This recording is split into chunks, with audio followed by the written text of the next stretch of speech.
Assalamu alaikum wa rahmatullahi wa barakatuh. Bismillahir rahmanir rahim. Alhamdulillahi rabbil alamin wa salatullahi wa salamuhu ala nabiyyina Muhammadin wa ala alihi wa sahbihi ajma'in wa ba'd. Kuna sahibu wangu mmoja amenitumia swali akaniuliza, inafaa kwa mwanamke kuzungumza kwenye mitandao ya kijamii au mbele ya wanaume katika njia ya kuwaelimisha watu? Akatoa mawaidha mfano mbele za watu. Je, inafaa kwa mwanamke? Na aliniuliza hivi akitolea mfano kwa Madam Leila. Nadhani wengi wetu tunamjua Madam Leila. Madam Leila ni mtu ambaye kwa dhahiri yake ni kama vile amesomea mambo ya saikolojia hivi, falsafa hivi. Anazungumza tu katika kuishauri jamii. Mazungumzo yake ni mazuri na ni mazungumzo ya kujenga kwa asilimia kubwa sana. Ingawa baadhi ya wakati huwa anateleza. Unajua ukiwa unatumia tena falsafa nyingi wakati mwingine unateleza. Maana yake kuna clip moja niliona anasema mtu kuvaa nguo moja akawa anairejea ile nguo kwa muda mrefu, huyu mtu inakuwa hayuko sawa kiakili.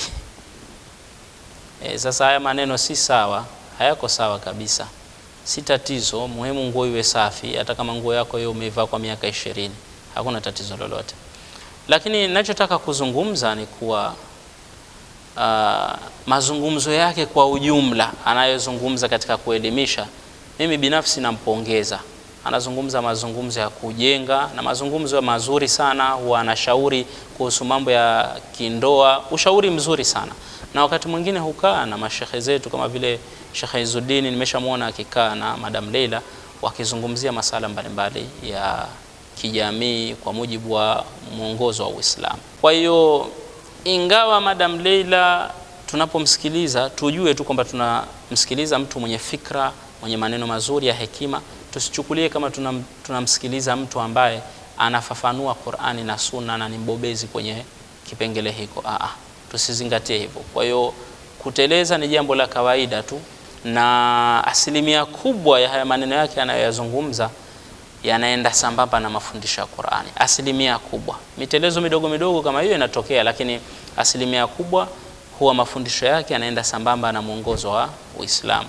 Na kwa kweli anafanya kazi kubwa. Na sauti yake pia imesikilizwa sana kwa muda huu tulionao, na watu wengi wameelimika, wamechukua ushauri, wametengeneza mambo yao, ndoa zao, na wamesuluhika na jamii. Sasa tuje kwenye swali letu. Huyu jamaa aliniuliza akanitolea mfano wa Madam Leila kwamba je, inafaa kama hivi anavyofanya Madam Leila kukaa akafundisha watu, akawapa watu nasaha? Je, inafaa katika sheria ya Kiislamu? Jawabu ndio, inafaa ikiwa patachungwa masharti. Inafaa kabisa, wala hakuna tatizo lolote. Na mwanamke sauti yake si uchi wala uso wake si uchi. Uso wa mwanamke si uchi, na wala sina haja ya kutoa dalili nyingi. Hii hasa ndio kauli ya sawa kabisa kwamba uso wa mwanamke si uchi. Tukija kwenye upande wa uso, hata kama atauweka wazi, na kama ingelikuwa uso wa mwanamke ni uchi, basi wale wanawake wanaofanya ibada ya hija kule wasingeliruhusiwa kuacha uso nje.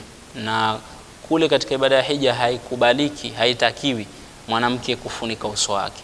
Sasa tuseme wale wanawake kule kwenye ibada ya hija wanafanya ibada uchi, yani uso nje, uso uko wazi, kwa hiyo wanafanya ibada uchi?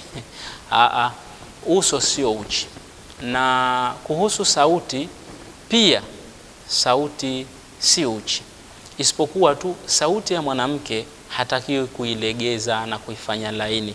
Ndivyo Qur'ani inavyotuambia, fala takhda'na bilqawli fayatma'a alladhi fi qalbihi maradun. Wanawake wamehimizwa hilo kwamba wasilegeze zile sauti zao, wasizifanye kuwa nyororo, ili mwanamume ambaye ana maradhi, matamanio mengi, asije akalitamani hilo. Kwa hiyo jambo la kwanza, mwanamke hatakiwi tu kuilegeza ile sauti yake. Na Madam Leila naona halegezi sauti, anazungumza tu kwa kawaida, inafaa kutoa nasaha kwa mwanamke, muhimu asilegeze sauti yake tu. Na hata ukirudi kwenye vitabu vya ulama wanasema hivyo kwamba mwanamke sauti yake si uchi. Mathalan, ukirudi katika kitabu Al-Majmu' Sharhul Muhadhab cha al-Imam an-Nawawi rahimahullahu ta'ala, juzu ya 3 ukurasa wa 363, anasema hapa Imam Nawawi rahimahullah kinukuu kauli za ulama wanaosema kwamba sauti ya mwanamke si uchi. Anasema wabalagha alqadhi Husainun faqal hal sautu almar'ati auratun fihi wajhan al-asahhu annahu laysa bi'aurati. Anasema Imam Nawawi, Al-Qadhi Hussein ameelezea kuwa kuhusu hukumu ya sauti ya mwanamke kuna namna mbili, lakini al-asahhu annahu laysa bi'aura, kauli ilo sahihi zaidi ni kwamba sauti ya mwanamke si uchi. Hii ndo kauli ilo sahihi zaidi. Maneno kama haya pia unaweza ukayaona katika kitabu Al-Insaf cha Al-Mardawi juzu ya 8 ukurasa wa 31, naye pia amenukuu kauli za wanachuoni ambao wanaeleza kwamba sauti ya mwanamke si uchi. Ukitizama kitabu pia juzu ya 4 ukurasa wa 210, kitabu Mughni al-Muhtaj cha Imam Ash-Sharbini, anasema wa sautu al-mar'ati laysa bi'auratin wa yajuzu al-isgha'u ilayhi 'inda amni al-fitna.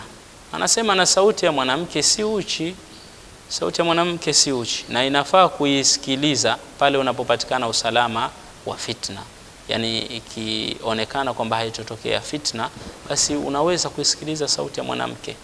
Kwa hiyo anaweza mwanamke kutoa nasaha hata kama mitandao ni sauti yake iwe si yenye kulegezwa tu, lakini ikiwa kuna elimu ya msingi anataka kuitoa, anaweza kutoa bila shaka yoyote. Wallahu a'lam.